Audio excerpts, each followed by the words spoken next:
이번엔 ETF 플러스 시간입니다. 도움 말씀에 글로벌엑스 한동훈 이사 연결돼 있습니다. 안녕하십니까? 네, 안녕하십니까. 글로벌엑스 아시아 담당 한동훈입니다. 네, 지난주에는 피치 그리고 어제는 무디스의 신용등급 강등 이슈가 있었는데요.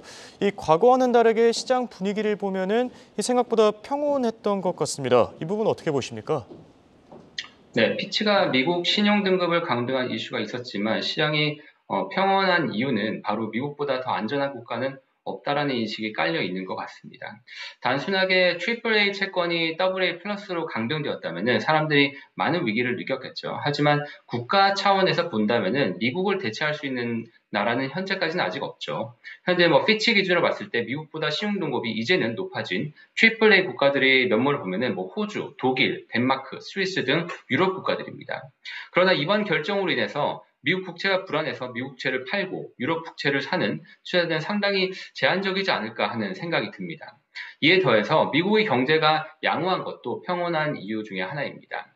2분기 GDP가 2.4%가 나왔었죠. 그러면서 예상치를 훨씬 뛰어넘었었는데요.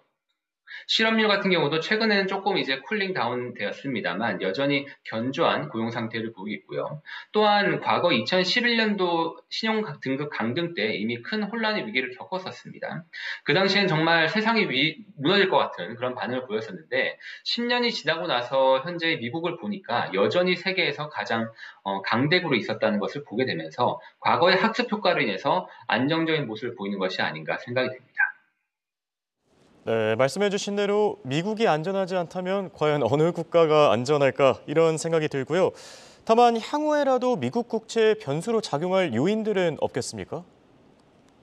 네, 신용등급 강등이라든지 미국 경제 견조 같은 이러한 이슈들은 분명히 장기적으로 영향을 미칠 수 있겠죠. 그런데 그것 말고도 현재의 이슈를 본다면 수급적인 영향도 미치고 있습니다. 미국 재무부가 채권의 장단기 발행량을 계속해서 증가를 하고 있습니다. 그러다 보니까 공급이 많아질수록 채권의 가격은 하락하고 금리는 상승할 수밖에 없는 그러한 체계가 되겠죠. 또한 최근에 일본의 수익률 곡선 통제 정책 변경이 있었습니다. 일본 같은 경우가 10년물의 국채금리의 상하단을 조절을 하면서 시장의 유동성을 조절하는 정책이었는데 쉽게 얘기해서 금리가 올라갈 경우에서 올라가서 상단선을 찍게 되면은 국채를 매입하여서 금리를 인위적으로 낮추는 정책을 펼쳤습니다.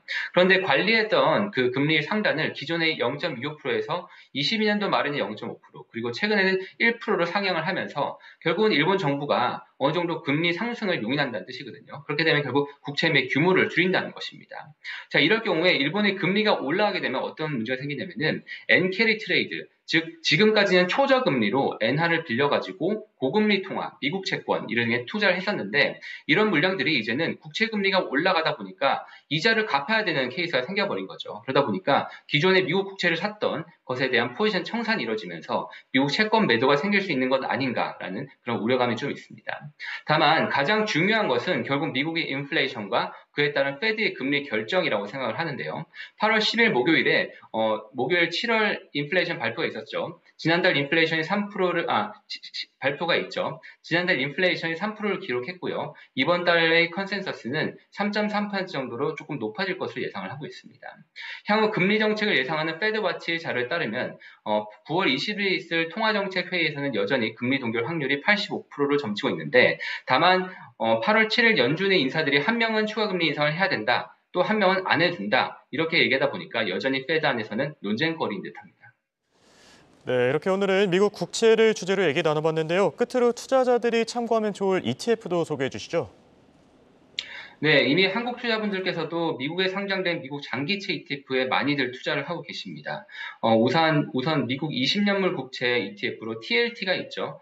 20년물 국채 금리가 하락하고 국채 가격이 상승할 경우에 수익이 나는 그런 ETF입니다. TLT 이외에도 솔직히 더 많이 하시는 것은 TMF 같은 레버리지 상품도 있습니다.